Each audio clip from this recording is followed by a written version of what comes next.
سفر منحوس نہیں ہے، سفر میں کوئی بلائیں نہیں ہیں، تو ہمیں اس معاملہ سے باہر نکلنا ہوگا۔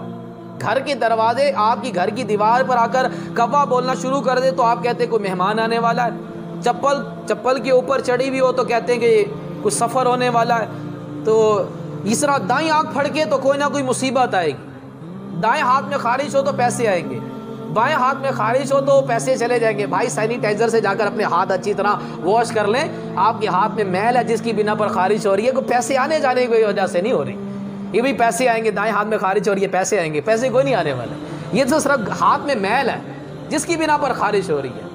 تو نبی کریم صلی اللہ علیہ وسلم نے منع فرمایا کہ لا سفرا، یہ سفر میں کوئی بلا نہیں ہے۔ پھر نبی کریم صلی اللہ تعالیٰ علیہ وسلم نے ارشاد فرمایا کہ جس نے بدشگونی لی اور جس کے لیے بدشگونی لی گئی وہ ہم میں سے نہیں ہے، فلیس منا، فرمایا کہ وہ ہم میں سے نہیں ہے۔ تو یہ انداز ہمارا درست نہیں ہے۔ ایک ملک کے اندر ایک بدصورت قسم کا شخص رہتا تھا، ایک اس کی آنکھ تھی اور ایک نہیں تھی، ایک کانا سا تھا، بدصورت سا تھا، یعنی کہ گڈ لک نہیں تھا، تو لوگ اس کو بڑا ڈیگریڈ کیا کرتے تھے اور اس کو بڑا حقیر سمجھا کرتے تھے اور اس کو منحوس کہا کرتے تھے۔ تو یہ یاد رکھیے گا، نبی کریم صلی اللہ تعالیٰ علیہ وآلہ وسلم نے ارشاد فرمایا قیامت والے دن بہت سارے خوبصورت چہرے جہنم کی آگ میں جلائے جائیں گے۔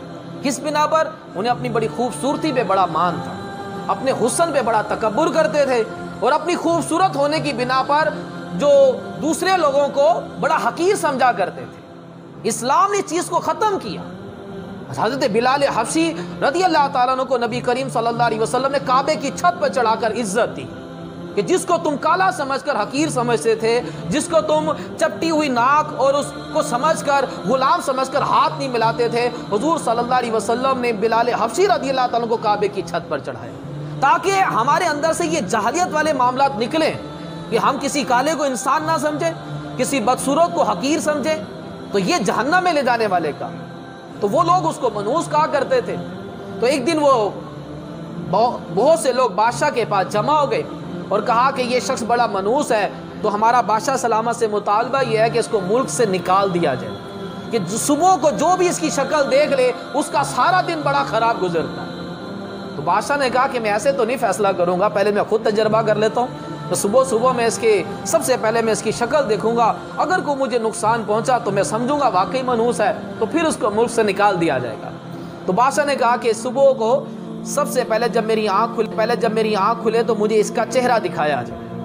بادشاہ جب اٹھا تو سب سے پہلے صبح کو اس کا چہرہ دکھایا گیا۔ بادشاہ پھر اپنے کمرے میں گیا تیار ہونے کے لیے، اس نے شاہی دربار میں جانا تھا، اس نے اپنا جبہ وغیرہ پہنا، تاج پہنا۔ اب وہ جب جوتا پہننے لگا تو جوتے میں جب اس نے پاؤں داخل کیا تو جوتے کے اندر بچھو تھا۔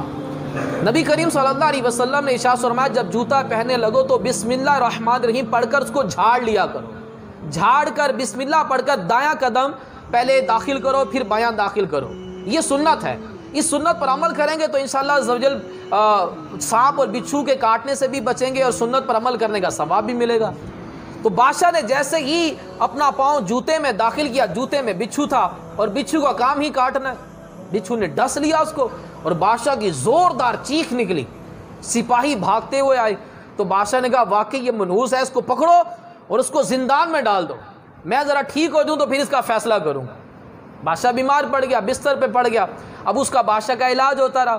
1 مہینے کے بعد جب بادشاہ کی صحت بحال ہوئی، بادشاہ دربار میں آیا اور کہا کہ اس منحوس شخص کو لے کر آؤ، لے کر آئے، کہا اس کو ملک سے بدر کر دو، اس کو ملک سے نکال دو۔